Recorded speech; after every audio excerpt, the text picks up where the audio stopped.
Hey guys, Colin Craig from lotusphotography.ca. Today we're going to talk more about RAW versus JPEG. We did a video on this a while back and we got some kind of more questions about it. Some people still didn't really understand what the difference between the two was. So we're going to just touch base a little bit on that again. So anybody who's interested in getting photography, seriously getting into photography, whether it be just where you're kind of just going to stay an amateur and just have fun with it, or whether you want to make this profession and really do it to the best of your ability, then there's no question the setting you should be using on your camera is to take the photograph in RAW format. So RAW means that when it takes the image, takes a picture, it puts as much data as physically possible onto that file, everything that it can see, without losing anything at all, without making any changes to the image. It's exactly what you see saved into the file. If you shoot as JPEG, it automatically is going to compress the data, so the file will be smaller, but in doing so it's also going to lose obviously a lot of the information that was there at the time. So what that means is when you have to do any type of editing or any touch-ups, that sort of thing, you're already starting off with a lower quality picture because it's got less information available in it. So what I wanted to just do was, I got a picture here of a Smurf. I think it's Baker or whatever his name is. And here's the two images. It was shot with the setting of RAW plus JPEG, so I took an image, each type of image of the same picture. So basically this first one here is your raw image. Well, what I'll just mention is I use Adobe Lightroom for all of my editing for pictures, for the raw files, so I definitely recommend this program. We'll do another video on Lightroom basically, but that's the program I'm using right now for this. So the first shot was raw. So here's the first one, and the second one is JPEG. So just flicking back and forward, you can already see in the raw that there's a lot more, let's say, dense colors. The information, I purposely shot this a bit darker than what it should be, what we call underexposed, because I wanted to be able to play around with the settings and show you the difference in regards to how it impacts the picture, being in RAW or JPEG when you're doing your editing. So you can see there's more dense colors here. Then flicking over here, you see it is a little bit brighter, which is fine because it is a little bit underexposed, but you'll see the colors again are not as deep. So basically, again, you're losing some of that information of what was there at the time. It's almost like the JPEG is almost like a sort of edited in the camera kind of thing. So when you take it off your camera, it's ready to go. That's kind of the idea of JPEG. Not really made for much more editing. If it's editing, you're doing a little bit more touch-ups as opposed to anything major. Coming in with this raw image, you'll be able to make a lot more changes without majorly impacting the quality of the picture.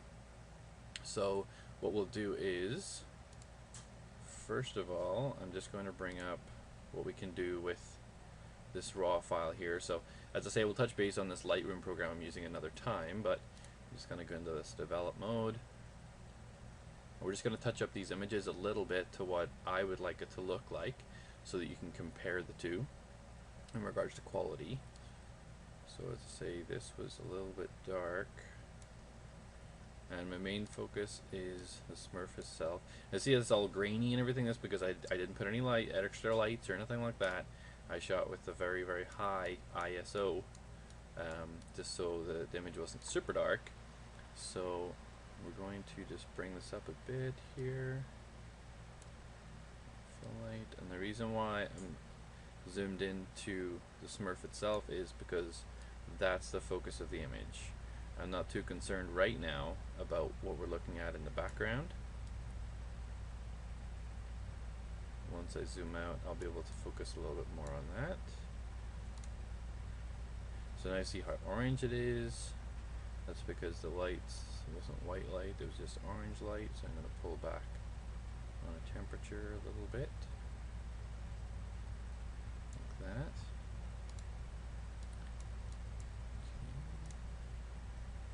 It's pretty bright, so we just want to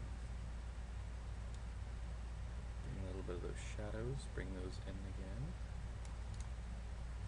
Okay, and then give it a little bit more definition, adding in some contrast. Okay, so that's pretty good.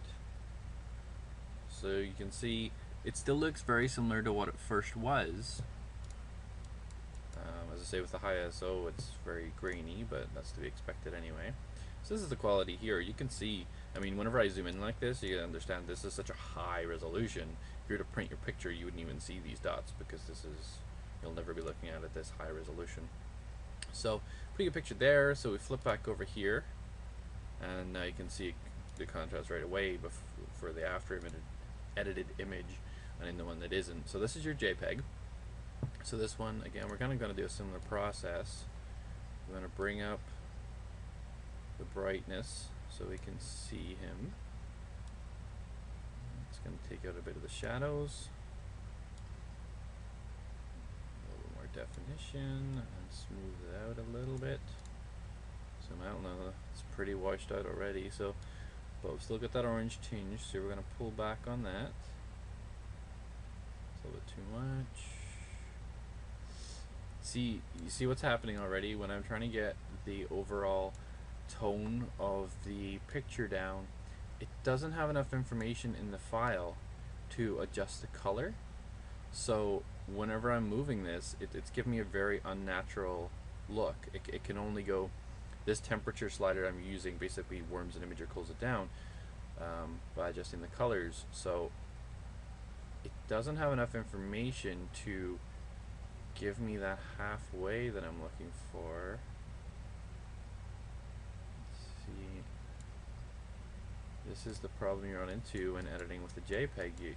You don't have enough of the information to do what you need to do. I mean, temperature wise, this is probably the best that I can get. And already you can see how much this is all blurring out now. You know, you can't really see as much of the hat and that as you want to. Let me just bring the brightness down a little bit. There, about there. Let me just bring. It's getting too dark again. So you see how difficult it is already trying to get the image where you want it. I mean, this nice clear image. It could be a little bit brighter actually, now looking at it. But you see, whenever I move these sliders up and bringing in brightness, you know, when I move this slider, there's a lot more to choose from, a lot more image changes happening than there is whenever I'm in with this JPEG. See, look at the color distortion there. I mean, just that's all doesn't look realistic at all. This, you still have the definition and exactly what was there at the time.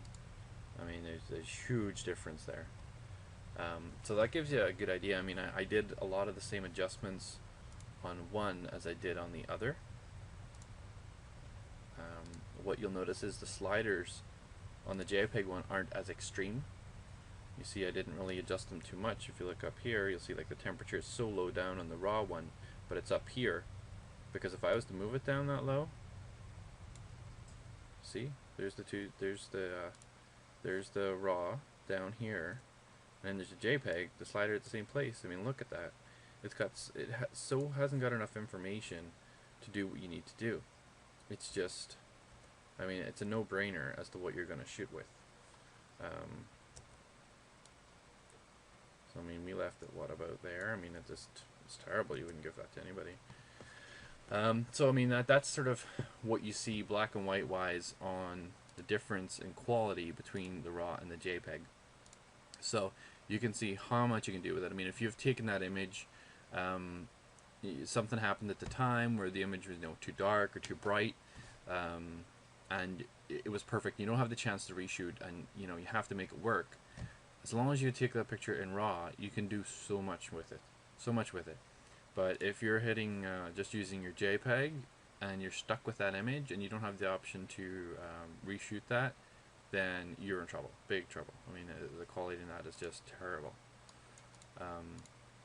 So yeah, so that's why I just want to do another bit of a video on the RAW versus JPEG, because you guys kind of wanted to see a little bit more of an example as to why it's so important.